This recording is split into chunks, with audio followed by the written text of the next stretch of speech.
Welcome to the Explainer. Today, we're diving into something pretty wild, a look at how AI could totally reinvent elementary schools, and we're talking within the next 20 years. So here's the big question, right? Are teachers going to be replaced by robots? Well, it's the question everyone's asking, but the answer, it's not a simple yes or no. It's way more interesting. We're not just talking about replacement. We're talking about a complete redefinition of what school even is and what a teacher's job will be. Okay, so to really get our heads around this, we need a roadmap. Think of it like a journey in 3 stages. First, you've got the AI we have now, the assistant. Then comes the AI colleague. And finally, the AI successor. Each phase is a huge leap from the last. So here's how we're going to break it down. We'll look at AI's 3 evolutionary stages, starting with the AI assistant, then the colleague, and finally the post-human mentor. We'll also talk about what this all means for humanity's job description. All right, let's jump right in.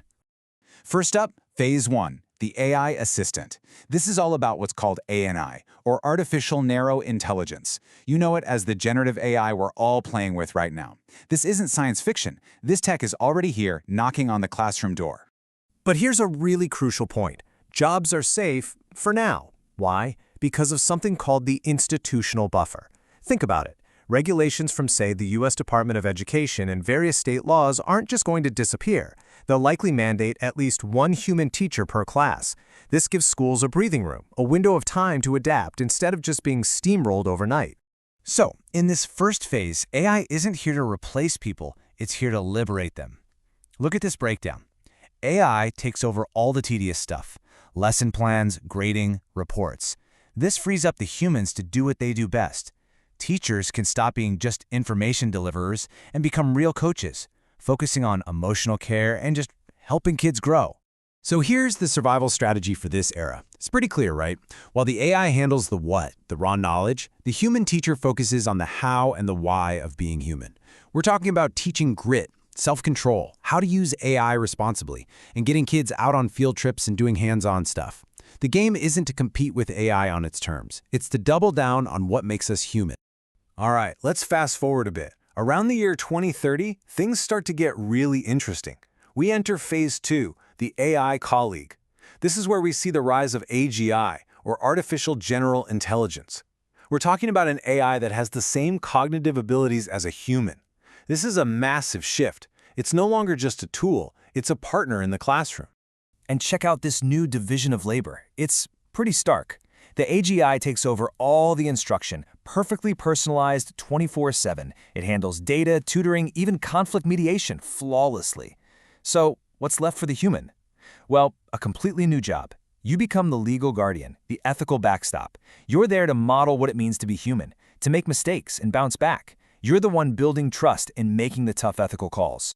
So with knowledge delivery completely automated, what's the point of school anymore? Well, its whole purpose shifts. It stops being just a place for academic learning and becomes something else entirely, a sanctuary for humanity, a place where the main goal is to build social skills, emotional intelligence, human connection.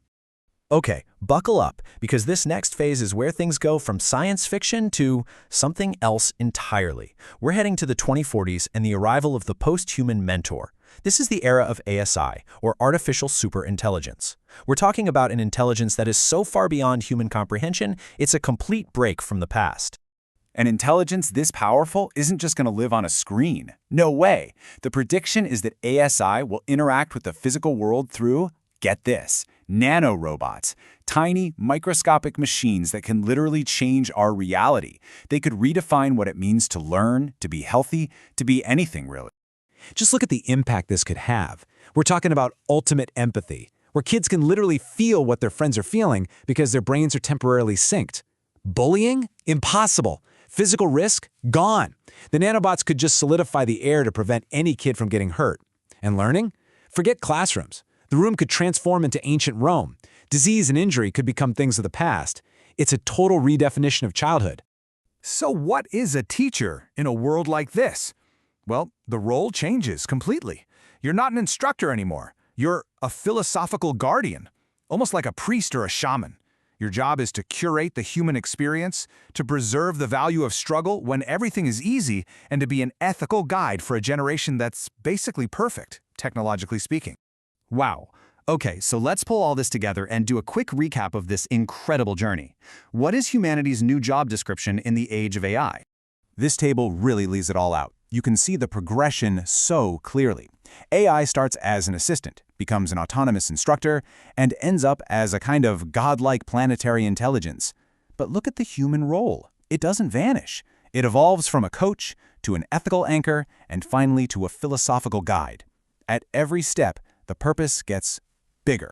And really, it all comes down to this single idea. In an age of artificial perfection, our job is to teach the value of human imperfection.